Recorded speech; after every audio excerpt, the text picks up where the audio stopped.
Diarrhoea যদি কারো হয়েছে এবং ওই সময় যদি দেখেন যে তার প্রস্রাব হচ্ছে না, তাহলে সাথে সাথে ডাক্তারের কাছে নিয়ে যাবেন, নাহলে দেখা যাবে আল্লাহ না করুক কিডনি ফেইলিওর হয়ে লোকটা মরে যেতে পারে। ডায়রিয়া হয়ে গেলে স্যালাইন তো খাওয়াবে নেই, তার সাথে জিঙ্ক আছে না, জিঙ্ক প্রত্যেক দিন জিঙ্ক খাইতে হবে, দিনে 2 বার করে 15 দিন। এবং ওই জিঙ্কটা কি করবে জানেন? ডায়রিয়া হলে আমাদের যে ডাইজেস্টিভ সিস্টেম আছে না, সেইটা এবড়ে থেবড়ে হয়ে যায়। ওই যে হঠাৎ করে গাড়ি চালাইতে গিয়ে অ্যাক্সিডেন্ট হইলে শরীরের কোনো জায়গায় একটা ওই ছিলে যায় না, ওই রকম ডাইজেস্টিভ সিস্টেমটা ওইরকম ছিলে যায়। ওই যে আপনি জিঙ্কটা খাইলেন, সেটা ডাইজেস্টিভ সিস্টেমটাকে সুন্দর করে রিপেয়ার করে। মলম যেমন একটা জায়গাকে সুন্দর করে রিপেয়ার করে, ওই কাজটা করে। এবং আরেকটা কাজ করে, সেটা কি? আপনার যে ডাইজেস্টিভ সিস্টেম, সেইখানে পানি ধরে রাখতে সে হেল্প করে। এটা একটা ইম্পর্টেন্ট। মেয়েরা যারা আছেন দেখবেন যখন মা হয় তখন তার শরীরে হরমোনের বিভিন্ন চেঞ্জ হয়। এই কারণে মেয়েদের প্রথম প্রেগনেন্সির প্রথম দিকে দেখা যায় যে একটা মর্নিং সিকনেস, বমি বমি ভাব আসে।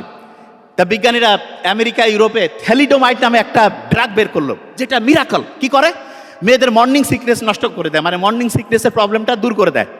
ওই ওষুধ খেতে গিয়ে দেখা গিয়েছে 10,000-এর মতো বাচ্চা তাদের হচ্ছে ব্রেইনের ডেভেলপমেন্টের সমস্যা হয়েছে। এবং 10,000-এর বেশি বাচ্চা কারো হাত, কারো পা, ঠোঁট এগুলোর বিভিন্ন অঙ্গের সমস্যা নিয়ে পরবর্তীতে প্রতিবন্ধী হয়ে চ্যালেঞ্জড বাচ্চা হয়ে পৃথিবীতে আসছে। এই জন্য মায়ের গর্ভে যখন বাচ্চা থাকে আন্দাজে কোনো ওষুধ খাবেন না, খুবই ইমানদার ডাক্তার দেখে একেবারে বুঝে শুনে। অনেক সময় মায়ের গর্ভে যখন বাচ্চা আসে তখন দেখা যায় যে ডায়াবেটিস হয়। কি করে? কয় যে ডায়াবেটিস হয়েছে, এই সময় মুখে ওষুধ খাবে। নো, মায়ের গর্ভে যখন বাচ্চা, ওই সময় ডায়াবেটিস হলে ইনসুলিন তাকে শরীরে দিতে হবে, কারণ ইনসুলিনটা বাচ্চার কোনো ক্ষতি করবে না মায়ের গর্ভে যখন বাচ্চা। কিন্তু ওই সময় যে ওষুধ খায়, ওই ওষুধ সরাসরি বাচ্চার শরীরের গিয়ে তার ব্রেন, লিভার, কিডনি ধ্বংস করে দিতে পারে। মায়ের গর্ভ থেকে যখন পৃথিবীতে বাচ্চা আসলো, আল্লাহ ওই বাচ্চাকে খাওয়ার জন্য মায়ের গর্ভে ওই একটা কানেকশন লাইন বানাইছিল, যেটাকে বলে অমরা। আর পৃথিবীতে যখন আসলো তখন তার জন্য হচ্ছে মাতৃদুগ্ধ। কোনো কারণে কোনো মেয়েরই উচিত না মায়ের দুধ থেকে বাচ্চাকে বঞ্চিত করা। কেন? কারণ ওই দুধের মধ্যে আছে এক রকমের রোগ প্রতিরোধক ইমিউনোগ্লোবুলিন। আর বাজারের যে ফর্মুলা মিল্ক থেকে শুরু করে গরুর দুধ যা কিছু খাওয়াবেন, কি হবে? ব্রেনের ডেভেলপমেন্টের সমস্যা, রোগ প্রতিরোধ ক্ষমতার সমস্যা, বাচ্চা কান্নাকাটি করবে, অ্যালার্জির সমস্যা। দেখবেন যে ওই বাচ্চা যে আছে, সেই বাচ্চার মায়ের প্রতি যে আন্তরিকতা, সেটা কমে যাবে। তার মানে আল্লাহ যেটা ন্যাচারালি আমাদের জন্য বানিয়েছেন অসাধারণ। অনেকের দেখবেন ডায়াবেটিস আছে না, ডায়াবেটিসের রোগী ভালো করে খেয়াল রাখবেন, তার যদি পায়ের মধ্যে কোনো কাটা ঢুকে, পায়ের মধ্যে কোনো আঘাত ঢুকে, আমরা প্রায় ওয়ার্ডে এরকম রুগী পাই। টেরে পায় নাই, ডায়াবেটিসের রুগী পায়ের মধ্যে আস্তে আস্তে আস্তে আস্তে একটা ফোড়া থেকে গোটাল পা কেটে ফেলতে হয়েছে। ডায়াবেটিসের রুগী প্রত্যেকদিন পাটা একদম, পায়ের তালাটা সুন্দর করে চেক করবেন, কোনো জায়গায় সামান্যতম ফুটা আছে কিনা, তাহলেই সাথে সাথে হচ্ছে ডক্টরের কাছে নিয়ে যাবেন। জ্বর যখন হয়, মোহাম্মদ সাল্লাল্লাহু আলাইহি ওয়াসাল্লাম বলছে না, জ্বর যদি হয়, জ্বর হচ্ছে আগুন, এটাকে পানি দিয়ে মোকাবেলা করো। বিজ্ঞানীরা এখন দেখতেছে যে কোনো জ্বরের 1 নাম্বার, জ্বর কিন্তু রোগ না, উপসর্গ। এটার 1 নাম্বার ট্রিটমেন্ট হচ্ছে যখনই জ্বর হয়েছে তাকে পানি দিয়ে শরীরটা মুছায় ফেলেন, ঠান্ডা না লাগলে গোসল করায় ফেলেন। লাভটা কি? পানির একটা অসাধারণ বৈশিষ্ট্য হচ্ছে, পানি যখন এক জায়গা থেকে আরেক জায়গায় যায়, তাপকে সাথে নিয়ে যায়, তাপকে সাথে নিয়ে যায়। তার মানে আপনি এই যে আমি যে ঘামতেছি, কেন? শরীর থেকে অতিরিক্ত তাপটা বের হয়ে যাচ্ছে। এয়ার কন্ডিশন মেশিন যখন লাগানো থাকে, দেখবেন না যে মেশিন থেকে হচ্ছে যে প্রতি মুহূর্তে বাইরে ফোটায় ফোটায় ফোটায় ফোটায় পানি পড়ে। কেন? শরীর যেমন আমাদের ঘামের মাধ্যমে তাপমাত্রা, পানি এক জায়গা থেকে আরেক জায়গায় গেলে তাপকে সাথে নিয়ে যাবে। এয়ার কন্ডিশন মেশিন এরকম বাইরে তাপটাকে নিয়ে গিয়ে ফেলে দিল পানি আকারে, রুমটার মধ্যে যে টেম্পারেচার, ওইটা মেনটেন করলো। ঠিক তেমনি করে যে কারো যখন জ্বর হয়েছে, সাথে সাথে কি করবেন? শরীরটা একদম সুন্দর করে স্পঞ্জ করে ফেলবেন, পারলে গোসল করা নেবেন যদি ঠান্ডার সমস্যা না থাকে। আরেকটা জিনিস বলে রাখি, অনেকেই লিভারের সমস্যা আছে না, লিভারের মধ্যে চর্বি জমছে, 1 নাম্বার ট্রিটমেন্ট কি সেটা? সেটা হচ্ছে চিনি জাতীয় যত খাবার আছে হারাম, বাতিল করে দেন। বাতিল করে টক দই খান, তার সাথে হচ্ছে ওই যে গ্রিন টি যে আছে সেইটা একটু খান। এবং একটা জিনিস বলে রাখি, গাছের যে ন্যাচারাল যে মধু, সেইটার যে বৈশিষ্ট্য, কেনা মধুর ওই বৈশিষ্ট্য হবে না। গাছের যে ন্যাচারাল মধু, সেইটা অ্যান্টিঅক্সিডেন্ট, রোগ প্রতিরোধ ক্ষমতায় ভরপুর, এবং সেইটা আপনার শরীরের গ্লাইসেমিক ইন্ডেক্সটাকে ঠিকভাবে কন্ট্রোল করবে, ডায়াবেটিসের সমস্যা হবে না। কিন্তু দোকানের খাইলে ওইটা আপনার জন্য প্রবলেম করবে। এরপরে ওই যে ঘি আছে না, অনেকে কয় ভাই ঘি খাচ্ছি কাজ কম হচ্ছে। হ্যাঁ, বাড়িতে তৈরি করা যে ঘি, সেটা কিভাবে হয় জানেন? দুধ থেকে দই, দই থেকে মাখন, মাখন থেকে ঘি, এটা বাড়িতে বানানো। আর কোম্পানি যখন বানায় তখন সরাসরি ক্রিমটা উঠাই নিয়ে সেখান থেকে দই করে। ইন্টারেস্টিং পয়েন্ট, সহজ করে বলি, বাড়িতে বানানো ঘি এইটা 1000 গুণে ভালো যে কোনো কোম্পানির, সারা দুনিয়ার যে কোনো দামি ঘিয়ের চাইতে 1000 গুণে ভালো। কেন? কারণ ওইখানে এমন উপকারী ব্যাকটেরিয়া তৈরি হয় যেটা আমাদের শরীরের রোগ প্রতিরোধ ক্ষমতা বাড়ায় দেয়, আমাদের হজম শক্তি বাড়ায় দেয়, আমাদের হচ্ছে ওই যে ওইটাকে যেটা বলে খাবারের যেই প্রয়োজনীয় অংশটাকে ঠিকভাবে অ্যাবজর্ব করতে হেল্প করে। এই সবগুলো জিনিস যদি ভালো করে মাথায় রাখেন তাহলে একটা জিনিস বলে রাখি, গ্যাস্ট্রিকের সমস্যা অনেকে ভুগতেছেন না? গ্যাস্ট্রিক আছে না? 1 নাম্বার গ্যাস্ট্রিকের সমস্যায় ভুগতেছেন, এই কাজটা করেন। সেটা কি? সেটা হচ্ছে খাবার আগে একটু কুসুম কুসুম গরম পানিতে দিয়ে দেন, ভিনেগার দেন, দিয়ে খেয়ে নেন দেখবেন, এবং খাওয়ার পরে টক দই খাবেন, আর সকালবেলা পারলে একটু মেথি খাবেন। বিশ্বাস করেন গ্যাস্ট্রিক অ্যাসিডিটি, যেটাকে হাইপার অ্যাসিডিটি, এটা আল্লাহর রহমতে একদম নাই হয়ে যাবে। বনসাই ট্রি কারা দেখছেন? বনসাই ট্রি দেখেন নাই? ছোট্ট একটা জায়গার মধ্যে একটা বড় গাছ, ছোট্ট, ওইটাকে বলে বনসাই ট্রি। আর এই যে বাইরে যে বিশাল বিশাল বৃক্ষরাজি, এই 2 গাছ কিন্তু সেম। যেটা বনসাই ট্রি মানে একটা পটের মধ্যে হয়, একটা বক্সের মধ্যে, রুমের মধ্যে হয়, এইটার বীজ আর ওইটার বীজ সেম। পার্থক্য কি? পার্থক্য হচ্ছে এইটা খুব আরামের মধ্যে ছিল, ব্রয়লার মুরগির মতো ছিল, এই জন্য সে অসাধারণ হইতে পারেনি। আর যে হচ্ছে বাইরে ছিল, রোদ বৃষ্টি ফাইট করছে, তার সাথে লড়াই করছে, সে আস্তে আস্তে আস্তে মহিরূহে হয়ে বিশাল হয়েছে। আপনারা আপনাদের সন্তানদের কি বনসাই ট্রি বানাইতে চান, না বৃক্ষরাজি অসাধারণ কিছু বানাইতে চান? কথা কন না কেন? অসাধারণ অসাধারণ বানাইতে চাইলে কি বাড়িতে একেবারে আরাম করে ওইভাবে মানুষ করবেন, না বাইরে তাকে ফাইট করার জন্য নিজেকে তৈরি করবেন? কিভাবে করবেন? ফাইট করার মতো তাকে বাইরে ফাইট করুক, সে তাহলে আস্তে আস্তে অসাধারণের দিকে যাবে। এই কাজটা আমাদের করতে হবে তো। এবং এটা প্রত্যেকের জিনিস। গোল্ড ফিশের নাম শুনছেন? গোল্ড ফিশ, এইটা দেখা যায় গোল্ড ফিশ 9 সেকেন্ড পর্যন্ত একটা জায়গায় ফোকাস করতে পারে। আমরা যারা মানুষ আছে না, মাইক্রোসফট কোম্পানি বের করছে মাত্র 8 সেকেন্ড আমরা ফোকাস করতে পারি। কয় সেকেন্ড? 8 সেকেন্ড। এত ব্রেইনের ক্যাপাসিটি কমছে। কারণটা কি? কারণ হচ্ছে আমরা দেখা যায় অপ্রয়োজনীয় জিনিস নিয়ে মোবাইলে খালি টাইম লস করতেছি, ঝগড়াঝাটি করতেছি। এবং বেশিরভাগ জনের, লাস্ট গল্প বলে শেষ করছি, আমার এক আর্মি অফিসার বন্ধু, তাকে আমি বললাম, দোস্ত তোমার তো ফিটনেসটা ভালো নাই। আর বলছে কি বলো, আমি ব্যায়াম করি, আমার তো শরীর অনেক চাঙ্গা, তুমি করছো আমার ফিটনেস ভালো নাই। তাই বললাম যে দেখো, ফিটনেস মানে শারীরিক ব্যাপারটা শুধু না, ফিটনেসের মেইন শুরু হয় মানসিক থেকে। বলছে কীরকম? আমি বললাম তুমি দেখতেছি অন্যদের সাথে যে কথায় কথায় গরম হচ্ছ, মেজাজটা বেশিরভাগ সময় দেখি খিটখিটা। বলছে হ্যাঁ দোস্ত, বিভিন্ন প্রেশার হ্যান ত্যান, এটার জন্য। আমি বললাম শোনো, ফিজিক্যাল ফিটনেস 20-25, মেন্টাল ফিটনেসটা 75 থেকে 80। মেন্টাল ফিটনেস যদি কারো খারাপ হয় তাহলে তার শারীরিকভাবে সে যে এরকমই থাক, অসাধারণ কিছু করতে পারবে না। মেন্টাল ফিটনেসের 5টা সবচেয়ে খারাপ জিনিস। 1 নম্বরে রাগ। রাগ যদি কেউ হয় তার মেন্টাল ফিটনেস শেষ। মোহাম্মদ সাল্লাল্লাহু আলাইহি ওয়াসাল্লাম হচ্ছে, রাগ হচ্ছে কিসের মতো? আগুনের মতো। আগুন যেমন ভালো মানে ওই যে লোহা টোহা সব ধ্বংস করে দেয়, লাঠি ধ্বংস করে দেয়, ঠিক তেমনি করে ভালো আমলকে ধ্বংস করে দেয় রাগ। রাগ হইলে ব্রেইনের প্রিফ্রন্টাল কর্টেক্স, হিপোক্যাম্পাস কাজ করে না। তখন দেখা যাবে কি, মাথা গরম হয়ে গেছে, একজনকে হঠাৎ করে একটা কথা বলতেন, সারা জীবন এটার জন্য আফসোস। এরপরে দেখবেন অনেক লোক আছে না, অন্যকে খালি দোষারোপ করে যে ভাই এর জন্য হয়নি। এইটা ব্রেইনের জন্য আরেকটা হচ্ছে যে ফিটনেসের খারাপ জিনিস। অনেকে দেখবেন খালি যে কোনো বিষয় নিয়ে কমপ্লেন করে, এটা খারাপ একটা জিনিস। আরেকটা কি, পড়তে বসতেছে, বলতেছে আমি 5 মিনিট একটু মোবাইলে ঘুরে আসি, 10 মিনিট বন্ধুর সাথে গল্প করি, 5 মিনিট একটু আড্ডা দেই, এইটা হচ্ছে ডিস্ট্রাকশন। এইটা ব্রেইনের জন্য, ফিটনেসের জন্য খারাপ। আরেকটা কি, ইগো, অহংকার। অনেকে কয় না, হ্যাঁ ভাই আমি অমুক, ওরটা কেন শুনি লাগবে, ওরটা কেন দেখি লাগবে, এরকম বলে। কিন্তু ইগো, অহংকার, আল্লাহ বলছে অহংকার হচ্ছে আমার চাদর। যে ব্যক্তি অহংকার করে সে আমি আল্লাহর চাদর নিয়ে টানাটানি করে। এইটা থেকে বিরত থাকতে হবে। আমরা যারা এখানে আছে, আমাদের শরীর কি মাটি থেকে তৈরি না? কোথা থেকে তৈরি হয়েছে? মাটি। শোনেন, মাটি দুর্বল হয়েছে, এই জন্য মানুষ দুর্বল হয়েছে। আমরা এখন মাটির থালাতে বাসায় কারা কারা খাই? হাত উঁচু করেন তো। মাটির পাত্রে কারা কারা খাই? 2-4টা, এতগুলোর মধ্যে 2-4টা। Very nice, very nice. আচ্ছা, মাটির হচ্ছে প্লেটে কারা কারা খাই? মাটির ইয়াতে কারা কারা রান্না করি? শুনেন, ব্রেইন যদি 1 নাম্বার করতে চান, মাটির সব কিছু করেন। যে ভাই কীরকম? ছোট বাচ্চাকে মাটিতে গড়াগড়ি করান। এই যে ফর্মুলা মিল্ক যে আছে, এই যে বাজারের যে, ওইটার মধ্যে আয়রন কম থাকে, বাচ্চা রোগ প্রতিরোধ ক্ষমতা কম, ফাইট করতে পারে না, বাচ্চা আস্তে আস্তে ধ্বংসের দিকে আগায় যায়। তাহলে এগুলো থেকে বাঁচার মধ্যে কি, মাটির সাথে যান। প্রত্যেক দিন মাটিতে হাঁটাহাঁটি করেন, বাচ্চাকে মাটিতে ফেলে দেন। অনেকে কোটিপতির ছেলে মেয়ে কয় বাচ্চাকে আমি ননির পুতুল বানাবো, শেষ, বনসাই ট্রি হবে। যদি অসাধারণ বানাইতে চান তাকে বাইরে রাখেন, মাটিতে রাখেন, রোদে রাখেন, বৃষ্টিতে রাখেন, ফাইট করবে, রোগ প্রতিরোধ ক্ষমতা বাড়বে, অসাধারণ বাচ্চা তৈরি হবে। বুঝতে পারছেন? আর সবসময় মুভমেন্টের মধ্যে থাকবেন। মুভমেন্ট হইলে হয় কি, ব্রেইন থেকে একটা জিনিস তৈরি হয়, ব্রেইন ডিরাইভ নিউরোট্রপিক ফ্যাক্টর। এইটা যখন তৈরি হবে তখন আপনার ব্রেইনটা খুশি লাগবে। ইঁদুরকে আমরা চিনি তো, ইঁদুর ইংলিশ কি এটার? Very nice. সারা পৃথিবীতে যত গবেষণা হয় তার বেশিরভাগ গবেষণা মানুষের শরীরে কেমন প্রভাব ফেলবে তার আগে ইঁদুরের শরীরে টেস্ট করা হয়। তো অনেকের মাথায় একটা প্রশ্ন আসতে পারে যে এত প্রাণী থাকতে ইঁদুর নিয়ে কেন মানুষ গবেষণা করে মানুষের শরীরে গবেষণার আগে?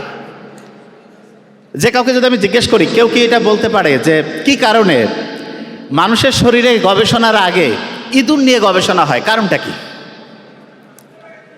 আচ্ছা, ভেরি নাইস। বলেছে মানুষের সাথে ইঁদুরের জেনেটিক মিল আছে। উত্তরটা ঠিক আছে, ভেরি নাইস। আর কেউ কিছু বলবে? ও, ভেরি নাইস। আচ্ছা, এবার দেখি আমরা একটু মিলাই নেই। ইঁদুর, মানুষ দুইটাই হচ্ছে স্তন্যপায়ী প্রাণী, এটা ঠিক আছে, ওকে ফাইন।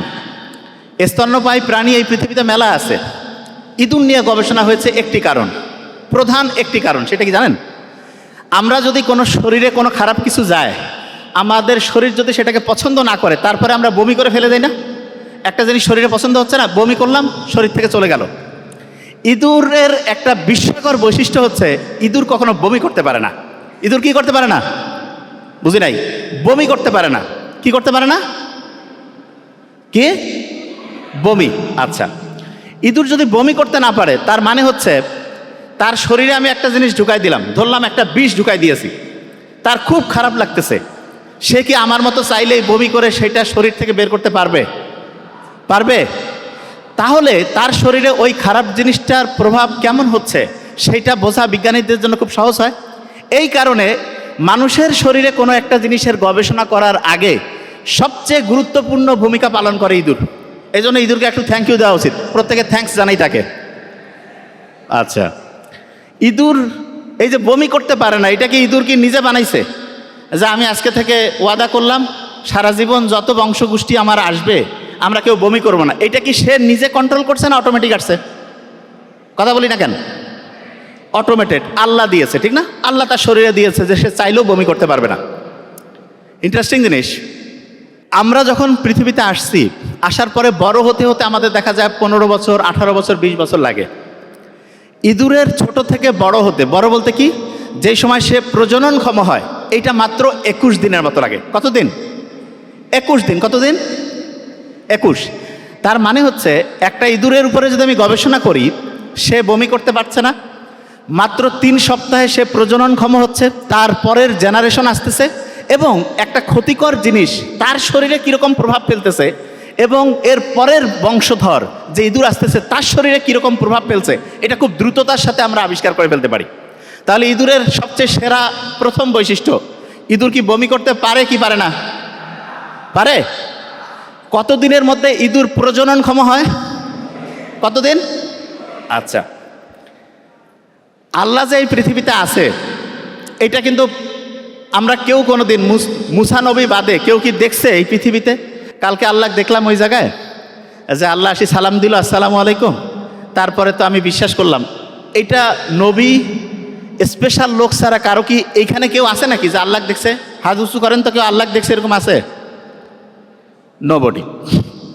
একটা জিনিস আমরা দেখি না, তখন আমাদের মাথায় আসে যে আসলে এটা আছে না নাই, এটা সত্যি না মিথ্যা, এটা আসলে একটা প্রশ্ন আসে। আচ্ছা, আপনারা কি জানেন যে এই জায়গাতে অনেক হচ্ছে যে ফেরেশতা আছে? বিশ্বাস করেন কি না? করেন। দেখছেন কেউ ফেরেশতা দেখছেন? আচ্ছা, অনেক শয়তানও আছে, মানুষরূপী না, সত্যিকারের শয়তান আছে। তারা খুব খোঁচর মোচর করতেছে যে থাকতে ভালো লাগতেছে না। দেখছেন কেউ শয়তান? দেখছেন সরাসরি? নো। আচ্ছা, জিন আছে না এখানে? কেউ কি দেখছেন? অনেকের মাথায় বোধহয় একটা প্রশ্ন যে এগুলা তো আমরা দেখতে পারি না, এটা কারণটা কি? অনেকের মাথায় একটা প্রশ্ন আসে না যে জিন দেখি না, তারপরে ফেরেশতা দেখি না, শয়তানও দেখি না, এটার কি কোনো সায়েন্টিফিক ব্যাখ্যা আছে? আছে। শুনলে অবাক হয়ে যাবেন যে কি করেন আপনি, সায়েন্টিফিক ব্যাখ্যা আছে? হ্যাঁ। আচ্ছা, আপনারা যে দই দেখছেন না, দই, আপনি কি জানেন দইয়ের মধ্যে এক রকমের ব্যাকটেরিয়া থাকে যেটা আমার শরীরে গেলে খাবার হজমের প্রক্রিয়াটা খুব গতিশীল করে। খালি চোখে কেউ কি দেখতে পাইছেন যে ভাই এই ব্যাকটেরিয়া? দেখতে পাইছেন কেউ? নো। কিন্তু আমরা মাইক্রোস্কোপ দিয়ে যখন দেখি তখন বুঝতে পারি যে হ্যাঁ, এর ভিতরে এই ব্যাকটেরিয়াটা আছে। আল্লাহ এত সায়েন্টিফিক। আপনি চিন্তা করেন তো, সামনে একটা জিন আপনি দেখতে পাচ্ছেন, 10টা ফেরেশতা, আপনি হাঁটতে চলতে ইতস্তত করবেন না? এই সামনে গেলে বোধহয় একটা ধাক্কা লেগে যাবে, এরকম হইতো না? আল্লাহ এমনভাবে ডিজাইন করছে, আমাদের দেখার একটা নির্দিষ্ট ক্যাপাসিটি আছে। নির্দিষ্ট একটা কি আছে? ক্যাপাসিটি। বিজ্ঞান এখন পর্যন্ত যেটুকু আবিষ্কার হয়েছে সেইটাতে দেখা যায় টোটাল যে 100%, তার মধ্যে আমাদের চোখ দেখতে পারে হাইয়েস্ট 4%। কত কত? 4, 5ও না, 4%। বাকি 96% বিজ্ঞান বলতেছে আমরা দেখতে পারি না, কিন্তু বিজ্ঞান বলতেছে বাকি 96% আছে। এবং যেটা আমরা দেখতে পাই না, আচ্ছা যেই জায়গাটা আমরা দেখি না সেটাকে কি আমরা আলো বলি না অন্ধকার? হ্যাঁ, অন্ধকার। অন্ধকারের একটা ভালো ইংলিশ হচ্ছে ডার্ক। অন্ধকারের একটা ভালো ইংলিশ কি? ডার্ক। এই জন্য যেই জিনিসটা এরকম দেখা যাচ্ছে না কিন্তু আছে, বিজ্ঞানীরা জানে কিভাবে বের করছে সেটা আমরা আবিষ্কার করবো ইনশাল্লাহ। সেই জিনিসগুলোর একটা স্পেশাল তারা নাম দিয়েছে, ডার্ক ম্যাটার, ডার্ক এনার্জি। কি নাম বলেন তো? Dark matter, dark energy. আচ্ছা, আমরা দেখতে পাই কয় পার্সেন্ট? 4%। আচ্ছা আপনি আমাকে বলেন তো, বিজ্ঞান বলতেছে আমরা দেখতে পাই মাত্র 4, দেখতে পাই না 95 থেকে 96%। এটা তারা মানে, কিন্তু জিন আছে, ফেরেশতা আছে, তারপরে ওইটা শয়তান আছে। কোনো বিজ্ঞানী কি আজ পর্যন্ত বলছে যে আমরা স্বীকার করে নিয়েছি জিন আছে, ফেরেশতা আছে, শয়তান আছে? কোনো জায়গায় আর্টিকেল আসছে? আসে নাই। আচ্ছা, এখন প্রশ্ন হলো যে ভাইয়া বিজ্ঞানীরা তো এটা এখনো বলে নাই, আল্লাহ বলছে যে আছে, তাহলে আমরা কোনটা বিশ্বাস করব? কোনটা বিশ্বাস করব এই জায়গাটা আমরা আসব, কিন্তু আমরা যুক্তি দিয়ে দেখব যে আসলে কোনটা বিশ্বাস করা উচিত। আচ্ছা আমাকে বলেন তো, এই পৃথিবীটা মানে যে জায়গায় আমরা থাকি, এইটা তৈরি হয়েছে প্রায় 450 কোটি বছর আগে। কত বছর আগে? 450 কোটি বছর আগে। আচ্ছা, আপনার আমার বয়স বেঁচে থাকলে 100, 150, 200, 100 বছরের পরে হইলে ধরেন 10 গুণ বাড়াইলাম 1000 বছর, আরও 10 গুণ বাড়াইলাম 10,000 বছর, আরও 10 গুণ বাড়াইলাম 1 লাখ বছর, 10 লাখ বছর, 1 কোটি বছর, 10 কোটি বছর, 100 কোটি বছর, 1000 কোটি বছর, এরকম হয় না? তা বিজ্ঞানীরা বলতেছে এই পৃথিবীটা তৈরি হয়েছে প্রায় 450 কোটি বছর আগে। কত বছর আগে? আচ্ছা, অনেকের মাথায় একটা প্রশ্ন আসে যে 450 কোটি বছর আগে আবিষ্কার হয়েছে, ওই সময় কি মানুষ টানুষ ছিল? ছিল নাকি কেউ যে 450 কোটি বছর আগে মানুষ ছিল? তা আমি অনেকের সাথে কথা বলি, অনেকে বলে যে এইটা বিজ্ঞানীদের আন্দাজে কথা, 450 কোটি বছর আগে কেউ ছিল না। ভোট যদি চুরি হয় রাতের আধারে, তো 450 কোটি বছর আগে লোকে ছিল না, তাহলে আসলে কি হয়েছে নাই কে জানে? ঠিক না? এরকম প্রশ্ন আসে না? এই কথা কন না কেন, মাথায় আসে না? আচ্ছা, আপনারা আজকে নিজে সব বের করে ফেলবেন যে 450 কোটি বছর আগে পৃথিবী যে তৈরি হয়েছে এটা সত্যি না মিথ্যা, সেটা আমরা এখনই আবিষ্কার করব। যে ভাই কীভাবে করবেন? খুব মজার একটা জিনিস আছে। ধরা যাক এই ভাইয়ের পকেটে 1000 টাকা আছে। কত টাকা? 1000। আমি বলছি যে এই ভাইয়ের পকেট থেকে অটোমেটিক 1000 টাকা অর্ধেক হইলে কত টাকা হবে? কত? 1000-এর অর্ধেক কত? 500। আল্লাহ দেখেন কত সায়েন্টিফিক। পৃথিবীতে বিভিন্ন মৌলিক পদার্থ আছে, বিভিন্ন উপাদান আছে, এগুলোর অর্ধায়ু বলে একটা জিনিস আছে। অর্ধায়ু, অর্ধায়ুটাকে আমি সহজ করে বলি। ধরা যাক এনার পকেটে 1000 টাকা আছে, 1 সপ্তাহ পরে এনার পকেটে টাকাটা অর্ধেক হয়ে যাবে, তাহলে এনার 1000 থেকে অর্ধেক হওয়ার যে টাইমটা, এইটাকে বলে অর্ধায়ু। কি বলে বলেন তো? অর্ধায়ু। তা আল্লাহ বিভিন্ন জিনিসের অর্ধায়ু কত, এটা আমরা বিজ্ঞানীরা বের করতে পারি। ইন্টারেস্টিং জিনিস। ধরা যাক এই মোবাইলটা, এই যে মোবাইলটা আছে না, খুব ইম্পর্টেন্ট জিনিস কিন্তু। এই যে মোবাইলটা, এই মোবাইলটার মধ্যে মনে করেন একটা কয়লা আছে। কি আছে বলেন তো? কয়লা। কয়লা। এই কয়লাটা আজ থেকে ধরা যাক যে 10,000 বছর পরে কেউ এই মোবাইলটা খুঁজে পাইছে। খুঁজে পাওয়ার পরে ওই কয়লাটার বয়স যে 10,000 বছর, এইটা বিজ্ঞানীরা বের করার জন্য একটা সিস্টেম ব্যবহার করে, যেটার নাম হচ্ছে অর্ধায়ু। কি নাম বলেন তো? আচ্ছা, আপনারা স্ত্রীকে অর্ধাঙ্গিনী বলে না? এইরকম শব্দটার সাথে অর্ধায়ু। কি নাম? অর্ধায়ু। আচ্ছা, এবার শুনেন, খুব ইম্পর্টেন্ট কিন্তু, ধরবো আমি কিন্তু। আপনারা কি জানেন পৃথিবীর প্রথম মানুষের নাম কি? আদম। এখানে আপনাদের আমি একটা বুদ্ধি শিখাই দিব। আপনারা বলেন তো, এই যে আমরা যখন ছোটবেলায় লিখতাম, লেখার সময় 1 পৃষ্ঠায় লিখতেছি, তার পরের পৃষ্ঠায় যাতে লেখাটা যায়, একটা পেপার ব্যবহার করতাম, কার্বন পেপার না? কি নাম? Carbon paper. ওই কার্বনের, এই কার্বন যে, সেইটাকে আমরা এখন থেকে বুঝার জন্য আদমের সাথে তুলনা করব। এটা কোনো বইয়ে নাই, কিন্তু আমি যেটা করছি এটা মাথায় নেন। কার্বনের সাথে কার তুলনা? এই কথা কন না কেন? আদম। এখনো মাথায় ঢুকে নাই, ঢুকবে। আচ্ছা আমাকে বলেন তো, একটা পুরুষ সর্বোচ্চ কয়টা বিয়ে করতে পারে? আমি বলছি না যে করতে হবে, কয়টা? 4টা। আচ্ছা আদমের সাথে যে স্ত্রী ছিলেন আদম আলাইহিস সালামের সাথে, তার নাম কি ছিল? হাওয়া। বানানটা বাংলা হওয়া দিয়া না? হওয়া দিয়ে একটা মৌলিক পদার্থ আছে হাইড্রোজেন, কি নাম? তাইলে কার্বন মানে আদম। আমি এখন থেকে যখন বলবো বলতে হবে কার্বন মানে কি? আদম। কার্বন মানে আদম। হাওয়া মানে হাইড্রোজেন। হাওয়া মানে কি? সায়েন্সের স্টুডেন্ট যারা একটু হাত উঁচু করবেন, একটা কার্বন সর্বোচ্চ কয়টা হাইড্রোজেন নিতে পারে? কয়টা?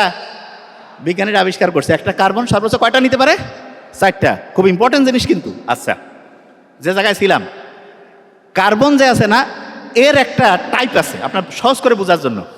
তার নাম হচ্ছে কার্বনের যে টাইপ। আচ্ছা বলেন তো, এই যে চাঁদ 28 দিনে একটা সাইকেল পূরণ করে না? চাঁদ 28-এর অর্ধেক কত? কত?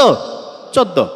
কার্বনের একটা টাইপ কার্বন 14, এইটার অর্ধায়ু। তার মানে এ যেই অবস্থায় ছিল তার অর্ধেক হইতে টাইম লাগে 5730 বছর। গড়ে আপনি ধরবেন 6000 বছর। কত? কত? আচ্ছা আমরা যদি 100 বছর বাঁচি, আমাদের অর্ধায়ু কত? 50। একটা লোক 200 বছর বাঁচে, তার অর্ধায়ু কত? কত? কার্বনের যে একটা টাইপ কার্বন 14, এইটার অর্ধায়ু প্রায় কত বছর? কত? 6000 বছর। মুহাম্মদ সাল্লাল্লাহু আলাইহি ওয়াসাল্লাম কতদিন আগে পৃথিবী থেকে প্রায় বিদায় নিয়েছেন? কতদিন? 1500 বছর আগে। শুনেন আগে, খুব ইন্টারেস্টিং। কার্বনের অর্ধেক হইতে লাগতেছে 6000 বছর। এই মোবাইলটার মধ্যে আমরা একটা কার্বনের টুকরা পাইছি।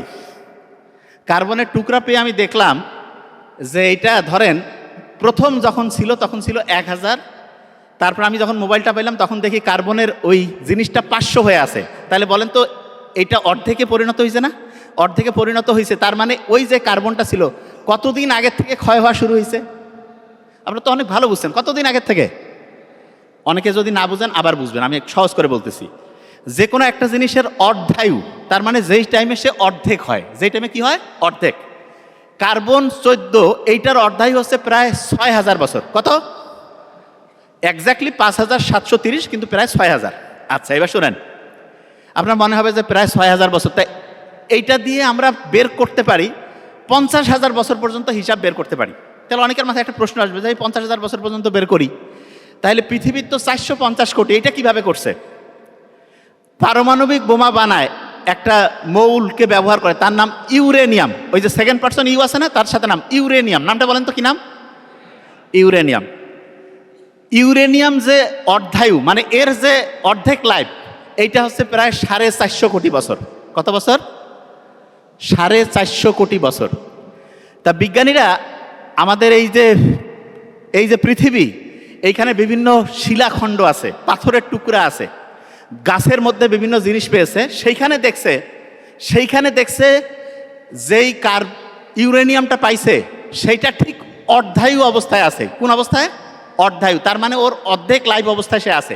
তাইলে বলেন তো, তার অর্ধায়ু যদি 450 কোটি বছর হয় এবং যেই জিনিসটা আমি পাইছি সেইটা যদি অর্ধেক লাইফে আসে, তাহলে পৃথিবীর ওই জিনিসটার বয়স 10 কোটি বছর না 50 কোটি না 450 কোটি? কত? 450 কোটি বছর। এটা বুঝছেন মানে অসাধারণ ব্যাপার। এটা বিজ্ঞানের একটা জটিল জিনিস, আপনারা বুঝছেন। আলহামদুলিল্লাহ বলি, আলহামদুলিল্লাহ। ব্রেন তার মানে সবার খুব পরিষ্কার আছে। আমি টেস্ট করলাম যে ব্রেনটা বুঝতে পারতেছে কিনা, কতটুকু পর্যন্ত সায়েন্স আমরা বলবো। আচ্ছা এবার শুনেন, কার্বন মানে কি? কার্বন মানে আদম। হাওয়া মানে হাইড্রোজেন। একটা কার্বন সর্বোচ্চ কয়টা হাইড্রোজেন নিতে পারে? 4টা। আচ্ছা এবার যে জায়গায় আমি ছিলাম, খুব ইম্পর্টেন্ট। এই যে পৃথিবীটা, এই পৃথিবীটার চাইতে আমরা জানি যে সূর্য হচ্ছে 13 লক্ষ গুণ বড়, এটা সবাই জানে। এটা ওকে ফাইন। এই যে আলোটা দেখতেছেন না, এই আলো 1 সেকেন্ডে যদি পৃথিবীর চতুর্দিকে চক্কর লাগায়, গোটাল পৃথিবীটা প্রতি সেকেন্ডে সে 7 বার চক্কর লাগাইতে পারে। 1 সেকেন্ডে জাস্ট ঘড়ি ধরলেন, 1 সেকেন্ড হইল, সারা পৃথিবীটা সে 7 বার চক্কর লাগাইল। তাহলে আপনি বুঝতে পারছেন আলো 1 সেকেন্ডে কত দৌড়ায়? প্রায় 3 লাখ কিলোমিটার। 3 লাখ কিলোমিটার। আচ্ছা, আলো 1 সেকেন্ডে 3 লাখ, এটা শুনেন আগে, তাইলে বুঝবেন যে আল্লাহ কি কাজ করছে। এইটা 1 মিনিটে কত যাবে, 1 ঘন্টায় কত, 10 ঘন্টায় কত, 24 ঘন্টায় কত, 1 সপ্তাহে কত, 1 মাসে কত, 3 মাসে কত, 6 মাসে কত, 9 মাসে কত, 1 বছরে আলো যখন এরকম দৌড়ায় সেইটাকে বলে 1 আলোকবর্ষ। কি বলে বলেন? 1 আলোকবর্ষ। শোনেন, খুব ইম্পর্টেন্ট। এই যে আমাদের যে পৃথিবী, সূর্য যেই মিল্কি ওয়ের মধ্যে আছে, যেই ছায়াপথের মধ্যে আছে, এই ছায়াপথের এই পাশ থেকে এই পাশ, ধরেন যে আমি এইখানে আছি, এইখান থেকে ওইখানে আমার রাস্তাটা পার হইতে ধরেন 10 মিনিট লাগবে। তা যেই আলো 1 সেকেন্ডে 3 লাখ কিলোমিটার দৌড়ায়, এইটা আমরা যে সৌরজগতে আছি সেই সৌরজগতের এই পাশ থেকে এই পাশের আলো যাইতে বলেন তো কতক্ষণ টাইম লাগতে পারে? জাস্ট আমরা যে পৃথিবীর এই জায়গায় আছি কতক্ষণ টাইম লাগতে পারে? কি 1 মাস লাগবে? 1 বছর, 10 বছর, 100 বছর, 1000 বছর, 10,000 বছর, 1 লক্ষ বছর লাগবে। আমরা যেই মিল্কি ওয়ের মধ্যে আছি এইখানে আলো এক পাশ থেকে আরেক পাশে যাইতে লাগবে 1 লক্ষ বছর। আপনার কি মাথায় ঢুকতেছে? যেই জায়গাটা আমরা আছি, মানে আপনার গ্রাম, এই গ্রামটা, এই যে জায়গায় আমরা পৃথিবী সৌরজগৎ আছে, এখানে 1 লক্ষ বছর লাগবে এই জায়গা থেকে এই পাশ থেকে এই পাশে আলোর যাইতে। আচ্ছা, যে কাউকে জিজ্ঞেস করি, এইরকম এই যেটা এক পাশ থেকে আরেক পাশে আলোর যাইতে 1 লক্ষ বছর লাগে, এইরকম কতগুলো গ্যালাক্সি, কতগুলো ছায়াপথ পৃথিবীতে থাকতে পারে? 100টা হবে? 1000, 10,000, 1 লক্ষ, 10 লাখ, 1 কোটি, 10 কোটি, 100 কোটি, 1000 কোটি, 10,000 কোটি, 1 লাখ কোটি। শুনলে অবাক হয়ে যাবেন, এইরকম 2 লক্ষ কোটি, 2 লক্ষ কোটি গ্যালাক্সি ছায়াপথের সন্ধান বিজ্ঞানীরা পাইছে। এবং বিজ্ঞানীরা বলতেছে এইটা আমরা যেটা দেখছি তার সামান্যতম অংশ মাত্র, সামান্যতম। এই সামান্যতম অংশের ব্যাখ্যা যখন আপনি দেখবেন, মাথাটা তার সব, যে ভাই আমরা তাইলে দুনিয়া কোন জায়গায় বসে আছি? 2 হাত জমি নিয়ে মারামারি, হ্যাঁ 500 বিঘা জমি, 1000 বিঘা, ভাই আপনি 1 ফোঁটা পানিও না, নাথিং। তাইলে আল্লাহ কি বানাইছে এটা বুঝতে পারছেন তো? আচ্ছা, আপনি চিন্তা করেন তো, আল্লাহ এরকম পাওয়ারফুল, এত যার সাম্রাজ্য, উনি একটা চিঠি লিখতেছেন, ধরেন যে একটা বই লিখতেছেন, এবং সেই বইটা কোনো প্রেসে ছাপায় নাই, উপর থেকে, শুনেন আগে মন দিয়া, এখন আমরা যাচ্ছি। আল্লাহ কি বুঝছেন তো? একটু আইডিয়া হয়েছে। উনি হচ্ছে জিবরাইল আলাইহিস সালামের মাধ্যমে বিভিন্ন নবীদেরকে বিভিন্ন বই দিয়ে দিলেন, আসমানি কিতাব, আসমান থেকে আসছে। যেমন নীলখাতে যদি কোনো বই বানায় বলে নীলখাত, যদি কোথাও অক্সফোর্ড থেকে ছাপায় যে অক্সফোর্ড ইউনিভার্সিটির প্রেস থেকে বের হয়েছে, তাই এটা আসমানি কিতাব। এইরকম ধরেন যে যত আসমানি কিতাব আছে তার মধ্যে আমরা একটা নিয়ে শুধু আলোচনা করি, সেটা হচ্ছে কোরআন। এই কোরআনটা আল্লাহ যে লিখছে, আপনি চিন্তা করেন যে এরকম পাওয়ারফুল হবে, তিনি যেই জিনিসটা লিখবেন সেটা কি আপনার আমার মতন হবে? এটার মধ্যে তো এমন কিছু জিনিস দেওয়া লাগবে যেটা অন্য কেউ চিন্তার মধ্যে আনতে পারবে না। কীরকম? কোরআনের মধ্যে আল্লাহ 2 জনের তৈরি হওয়াকে, 2 জনের সৃষ্টি হতে একটা মিল রাখছেন। তার মধ্যে একজন হচ্ছে প্রথম যে মানুষ, কার্বন, কি নাম? আদম। আরেকজন আছে যেটা হচ্ছে ঈসা নবী, ঈসা আলাইহিস সালাম। তাহলে আল্লাহ কোরআনের মধ্যে এই 2 বিজ্ঞানীর তৈরি হওয়াটা আল্লাহ ভিন্নভাবে হয়েছে এটা বলছে। এই 2 নবীর তৈরি হওয়াটা আল্লাহ বলছে ভিন্নভাবে। 2 নবীর তৈরি হওয়াটা কিভাবে হয়েছে? ভিন্নভাবে। আদম আলাইহিস সালাম, ঈসা আলাইহিস সালাম, 2 জন ভিন্নভাবে তৈরি হয়েছে। আপনি যে অবাক হবেন, কোরআনে আদম এবং ঈসা এই 2 জনের কথাই 25 বার করে আসছে। কতবার? বুঝেন নাই? আচ্ছা আচ্ছা, বলেন তো, আদম আলাইহিস সালামকে যে আল্লাহ তৈরি করছে, আদম আলাইহিস সালামের কোনো বাবা মা কেউ আছে? আছে? আল্লাহ ফু দিলেন, সেখান থেকে আদম নবী, মানে মাটি থেকে, সেখান থেকে হচ্ছে জান আসলো, রূহ ফুঁকে দিলেন, তারপরে হচ্ছে আদম চলে আসলো। ঈসা নবী আমরা জানি যে ওনার মরিয়মের শরীরে পেয়েছি, বিবি মরিয়ম আলাইহিস সালামের শরীরে। ঈসা আলাইহিস সালামের বাবার নাম কেউ জানে? আছে? তাহলে দেখেন তো, আদম যেভাবে তৈরি হয়েছে, ঈসা এইভাবে তৈরি না? ইন্টারেস্টিং জিনিস। এই যে আমাদের শরীরের একটা দেহের অংশ নিয়ে, দেহের একটা অংশ নিলাম, নিয়ে যদি আমি একটা মানুষ তৈরি করি, এইটাকে বিজ্ঞানের ভাষায় বলে ক্লোনিং বলে। কি বলে বলেন তো? কি বলে? ক্লোনিং। আচ্ছা আচ্ছা বলেন তো, এই যে আমাদের শরীর থেকে একটা কোষ নিল, নিয়ে আমাদের শরীর থেকে নিয়ে, ধরেন যে আমার শরীর থেকে নিয়ে যদি একটা মানুষ বানায় ঠিক আমার মতো হবে, ঠিক আমার চেহারা, এবং এই জিনিসটাকে বিজ্ঞানীরা বলে ক্লোনিং। কি বলে? ক্লোনিং। ক দিয়া, নামটা বলেন তো কি? ক্লোনিং। ক্লোনিং ওই যে কয় না ক্লোন মোবাইল, মানে মোবাইলের নকল, এরকম ক্লোনিং। তা আমি যখন মেডিকেল কলেজে পড়তাম, আমার বড় ভাই একবার বলতেছে, নাবিল, মানুষ তো মানুষকে বানায় ফেলছে। কিভাবে? যে এই যে ক্লোনিং করে দেখো, যে একজনের শরীর থেকে একটা দেহকোষ নিল, ঠিক ওই রকম একটা লোক বানায় ফেললো। চিন্তা করেন, কিন্তু এটা কিন্তু মানুষটা এখন পারে। তা আমি অনেকটা বললাম যে ভাই দেখেন, আল্লাহ কিন্তু মানুষের শুরুটাই করছে ক্লোনিং দিয়ে। বলছে কীরকম? দেখেন আল্লাহ ক্লোনিং করলো কীরকম করে, দেখেন খুব ইন্টারেস্টিং। আল্লাহ একটা শরীরের যে কোনো একটা অংশ নিল, ফু দিল, আদম হইল। মরিয়ম, যে বিবি মরিয়ম, তার শরীরে একটা ফু দিল, সেখানে ঈসা নবী হইল।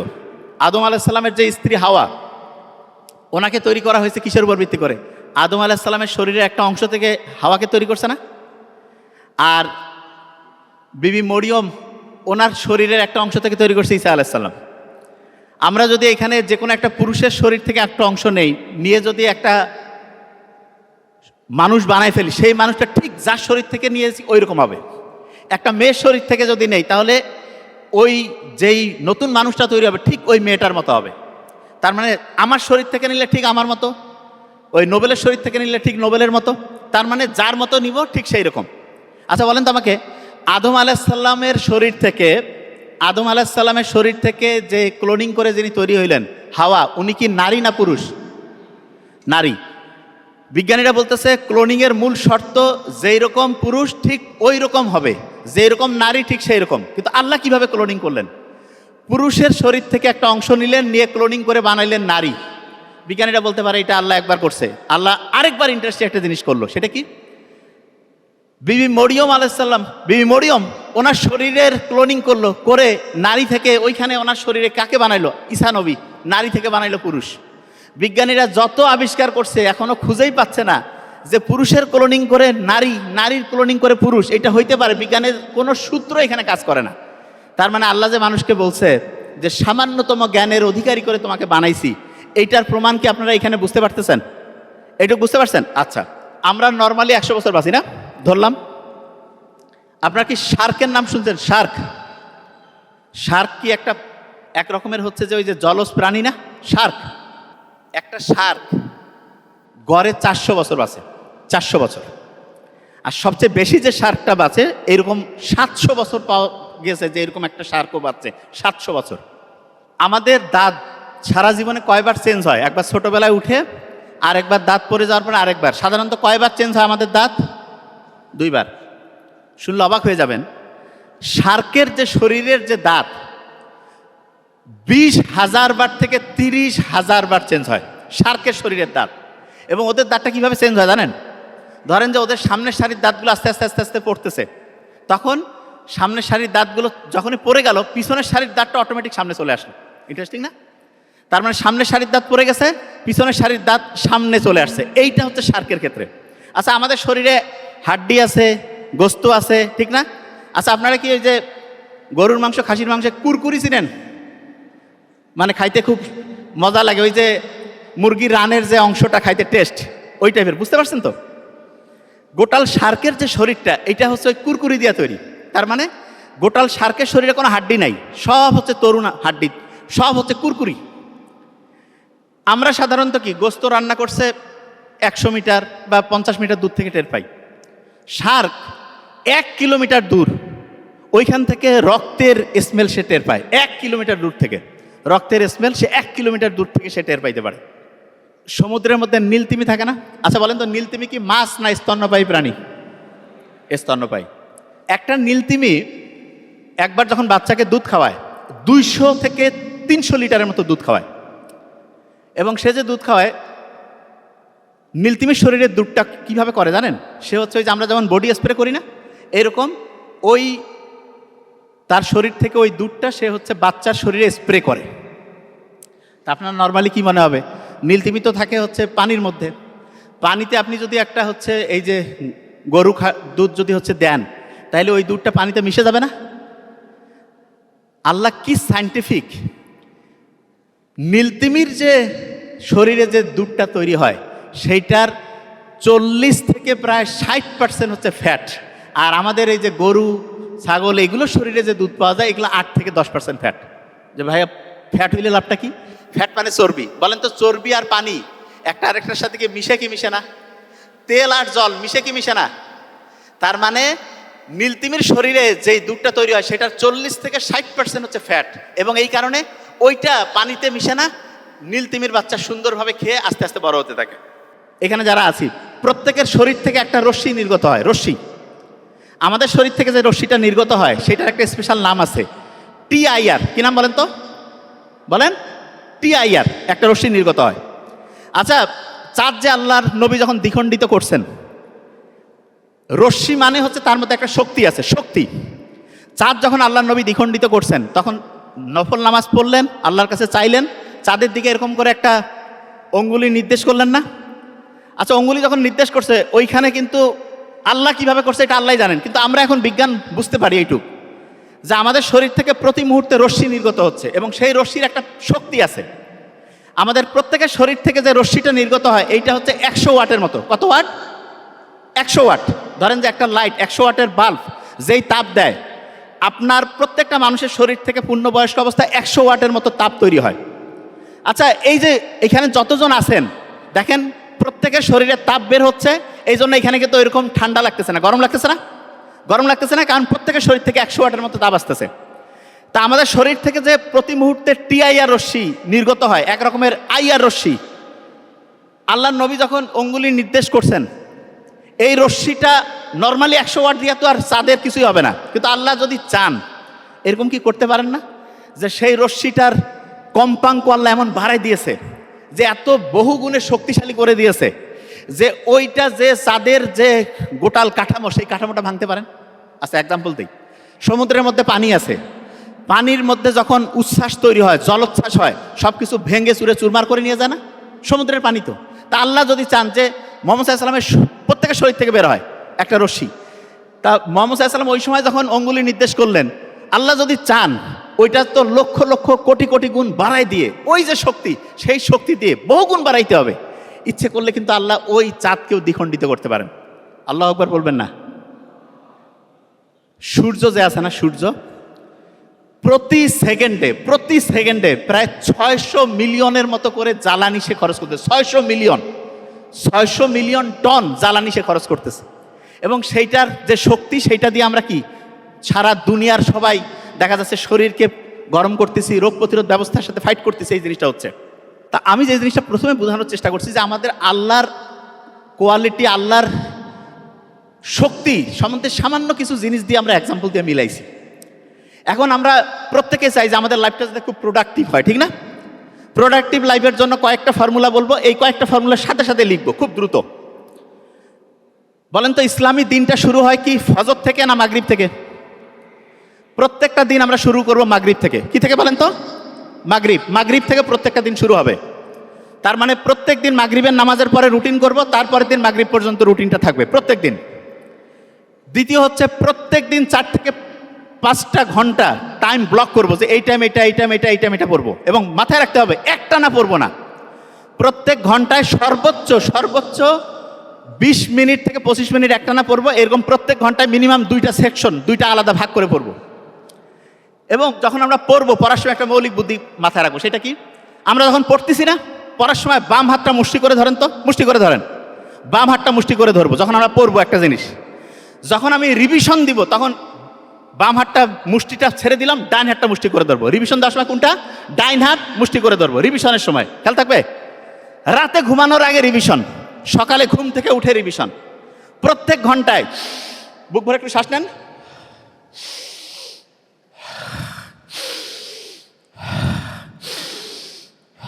প্রত্যেক ঘন্টায় এরকম 5 থেকে 10 বার করবো। প্রত্যেক ঘন্টা এটা করতে হবে। এই যে যারা বাউল সঙ্গীত আছে না, গাঁজা খায়, গাঁজা খাইলে তার ওইখানে ও একটা আলাদা রাজ্য তৈরি হয়। ওই রাজ্যে সে রাজা, ওই রাজ্যে সে হচ্ছে মন্ত্রী, সে ঘুরতেছে ফিরতেছে, কি করছে আল্লাহকে উল্টা পাল্টা বলতেছে পাগলা। মেইন পাগল। এবং যারা গাঁজাখোর বাউলের গ্রুপ, এদের কাউকে কোনো রকমের লাইসেন্স দেওয়া উচিত না।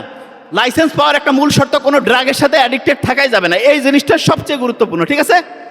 আর স্টুডেন্ট যারা আছো, লাস্ট, তোমাদের জীবনে 3 রকমের বন্ধু পাবা। কিছু বন্ধু আছে গাছের পাতার মতো, সুসময় আসলো দুঃসময় নাই। কিছু বন্ধু আছে ওই কাণ্ডের মতো, একটু কষ্ট হইলে থাকবে, খুব বেশি কষ্ট হইলে পালাবে। আর কিছু বন্ধু আছে রুট, মূলের মতো। এই বন্ধু কারা? আব্বা আম্মা, ভাই বোন। এরা হচ্ছে তোমার জীবনের সত্যিকারের বন্ধু। এদের সাথে যদি তোমার কানেকশন হয়, তোমার জীবনটা অসাধারণ হবে। Thank you so much. আসসালামু আলাইকুম। ইসলামিক লাইফ, জীবন গড়ুন কোরআন সুন্নাহর আলোকে।